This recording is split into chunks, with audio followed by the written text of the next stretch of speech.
Okay, so maybe you figured it out by now. The point of this whole Thrive series is to make you think. The point is that you think through the important issues now so that you don't mess up later. Now, we can't give you all the answers to every situation in life, but we can make sure that we try to send you out on the right track. So start here. Have I had a life-transforming experience with Jesus Christ? Have I not only recognized in my head that I need His forgiveness, but have I surrendered my life completely to Him?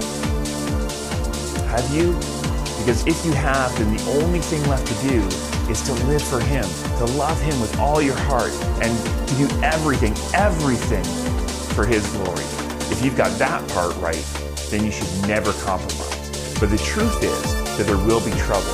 You will be tempted. You will be tested. You will even question your faith. Decide now how you're going to handle that, because it's going to get tough. Real tough. In our session on faith, we talked a lot about practical ideas to help keep you grounded. We said that a Christianity not practiced today is a Christianity that is absent tomorrow. And we looked at Romans chapter 1 about what happens when people suppress the truth. We talked about spiritual disciplines, about making them a priority in our life now so that they will continue to be a priority in our life later when we're away from our Christian home, away from our church friends. We talked about defending our faith. Are we able to? The Bible and the Christian faith is strong enough to build our lives on. It's a completely coherent worldview, the only one that really makes sense of things. And we talked about how, because of that, people will call us intolerant. But tolerance means that we disagree with them, but we can still get along. All right, let's look at an example. Hebrews 11 verse 1 says, "Now faith is being sure of what we hope for and certain of what we do not see." Faith is not just a virtue. We didn't just place our faith in Jesus. Faith is an ongoing reality in our lives. It's how we live. This chapter in the Bible encourages us not to chuck our faith, because no matter how hard it gets, God has something better planned for us.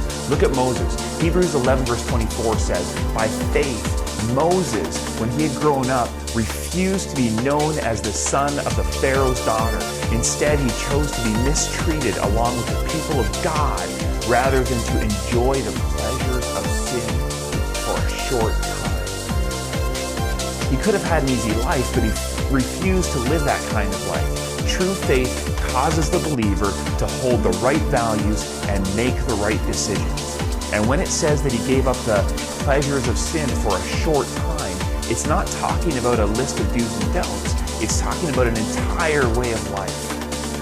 Verse 26, it says, "He regarded disgrace for the sake of Christ as of greater value than the treasures of Egypt, because he was looking ahead to his reward."